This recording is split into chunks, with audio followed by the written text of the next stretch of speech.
Okay, ladies and gentlemen, welcome back to another day of Chess with Patrick's Journey to 2000, where I play a game of chess every day, put it on YouTube for folks to watch, and I track my progress on chess.com. In today's video, I'm going to do something a little bit different, mainly because when I recorded this video the first time, the screen capture failed to work. I don't want to put any blame on anybody here at Chess with Patrick, but the screen capture technician is at fault here.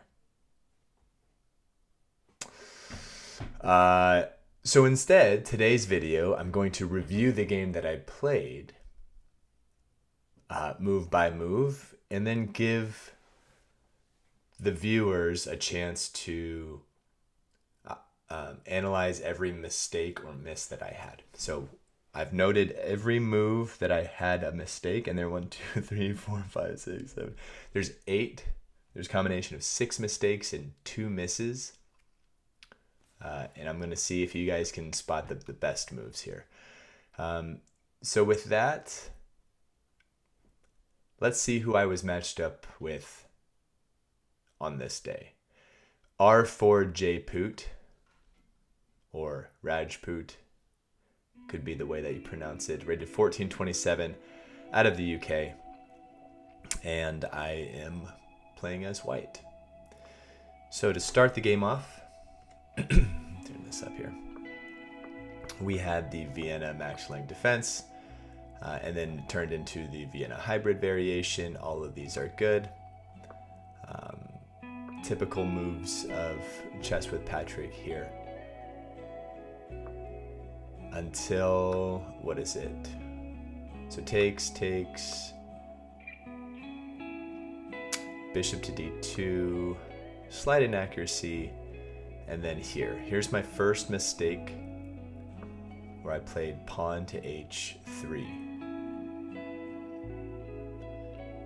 I'll give probably 10 seconds for folks to see why this was a mistake, and if they can spot a better move.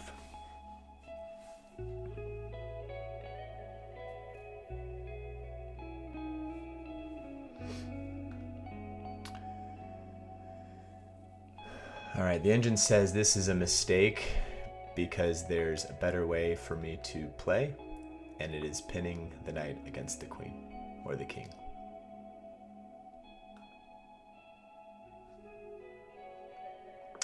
But I failed to see that, and so after I attack the bishop retreats. I come after it again, and we do this typical pawn march here.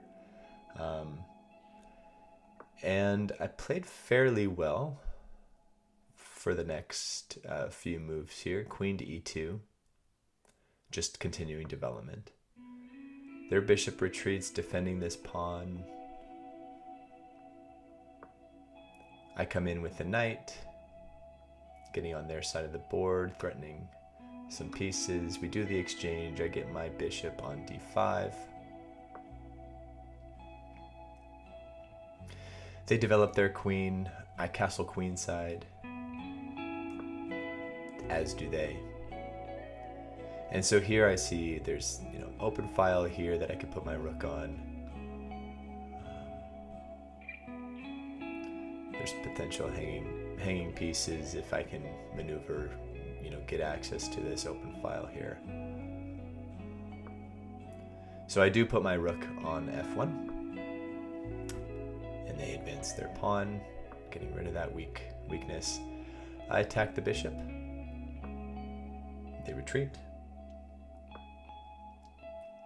And then I get this little outpost, which is easily kicked or taken, so I didn't get my hopes up too much. But after the exchange, they move their king over. I make this move, which is in fact a mistake. So I'll give 10 seconds to see if you can identify where there's a better move.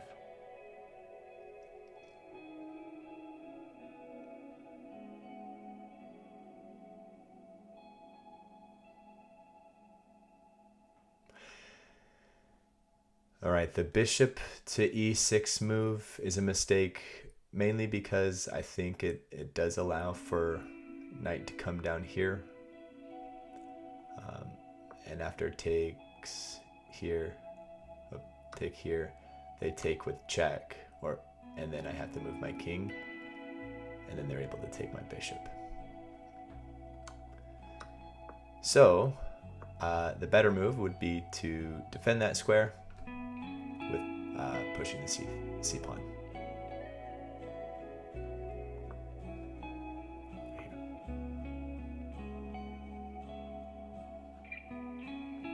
Okay. So they move. So I attack their queen. Queen moves, and then I come up to here. I don't know why. Probably because maybe there's an open file like tactic here. I can start threatening this pawn, but it still allows for this knight. So I'll pause again here since this move was a mistake or a miss, and I don't think it's going to be any surprise here what the best move is.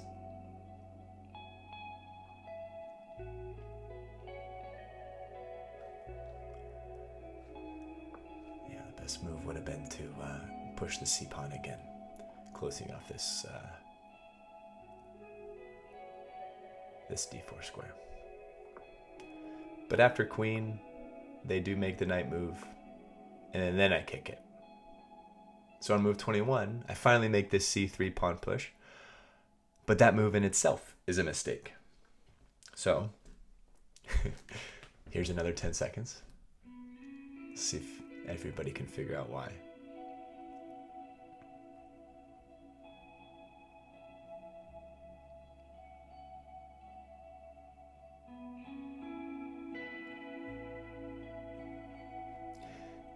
Yeah, the best move would have been to move the bishop back.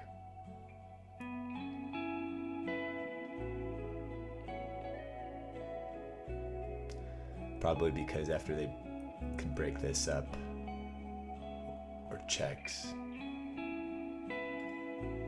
there's some things that they can do there.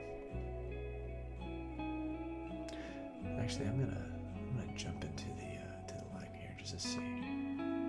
Sorry if this is a little deviation.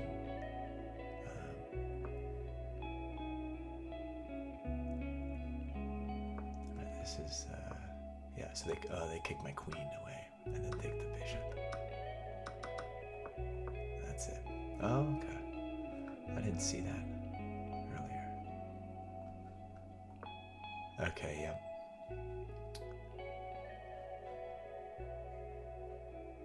I tried to kick the knight, but they could have kicked my queen and then won this bishop here. But that is not what happened. Instead, they take right away, which I recapture, and then the rook comes over, probably in an attempt to push that pawn. And then move 23, another miss. So let's see if you can figure out why.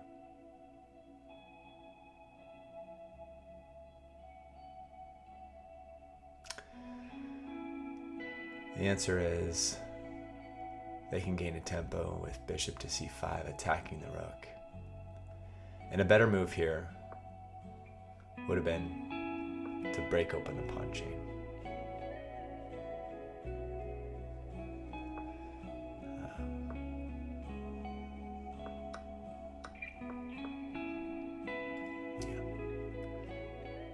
So if I had broken the pawn chain,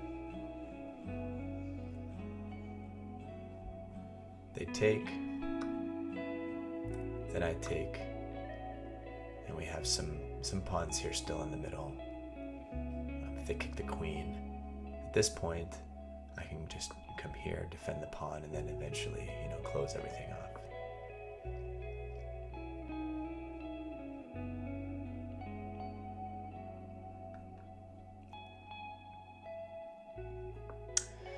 All right, so that was the next mistake here. Moving on. A3, not a bad move. they take, we do the exchange, they get up a pawn. I made this move really quickly because I saw this right here.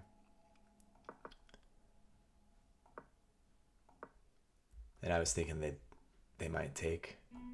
I'll pause here to see if you guys can spot the better move.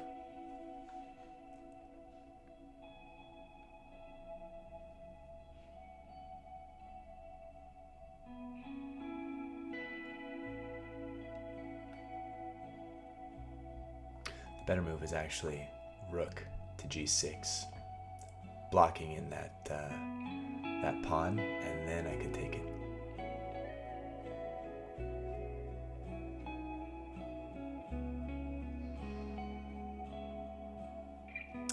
All right, moving forward. Entering into the endgame here. I attack the pawn, they push. I retreat the bishop to a square where I've got more coverage of the board. They attack my pawn, but it leaves their pawn undefended, so I take it. And it's a pretty even game here.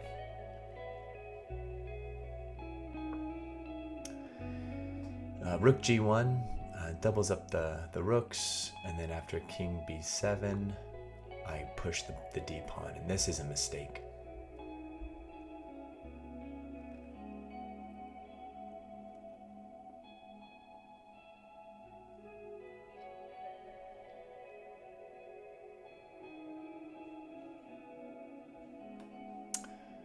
I want to see why it was a mistake, because after takes, yeah, I think it just gets the isolated pawn.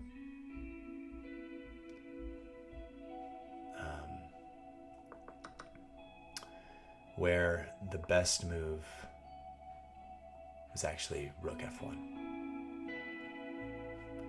targeting this backward pawn.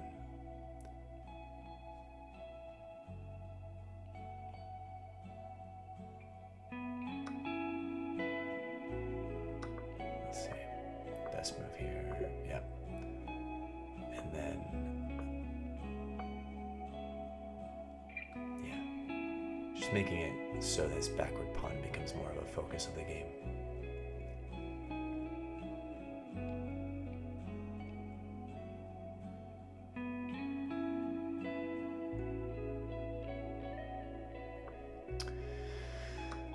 But instead, I do create the isolated pawn, and I get my king into the game. They don't take. I was hoping we could, get some sort of connected pawns here in the middle. They bring the rook down. I move my king up here, and this is the last mistake I make of the game.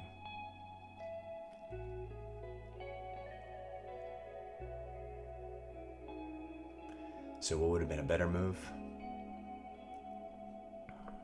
at this point? Yeah, same rook f1, targeting the weak pawn there.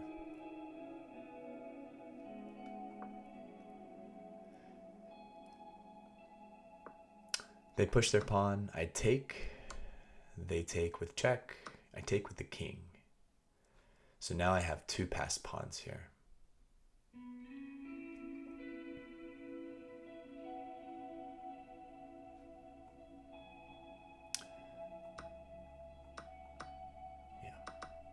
And even here, the game is still even. But after I get my two passed pawns, but one is taken by the rook, and then I just center around this pawn, trying to make it, trying to get a path for it to promote. They double up their rooks here on the h file, but they don't see the great move of me taking. And after they take, they kind of have to keep their rook here on this h file, which allows the king to come over. And after the king comes over, we can slowly push this pawn, which I did, get the isolation, or get the opposition of the king, so the king can't come over and help. Attack the rook, and then continue to push the pawn. And then try and find a way to continue to attack the rook and promote the pawn. And then I found this. I knew they would keep checking, and so coming all the way down here and getting out of harm's way of the rook allowed for this promotion, and R4 J-Poot resigned the game. So after the analysis, let me see, let's go back. I played with 80% accuracy. Rajput played with 75. As mentioned, 0 blunders, 2 misses, 6 mistakes. They had 1 blunder, 2 misses, 5 mistakes. It was a fun game. I apologize for not being able to play this one live with everybody, or at least record it live. But we'll be back to our regularly scheduled program tomorrow. So I'm going to be issuing a refund to everybody as well for this inconvenience.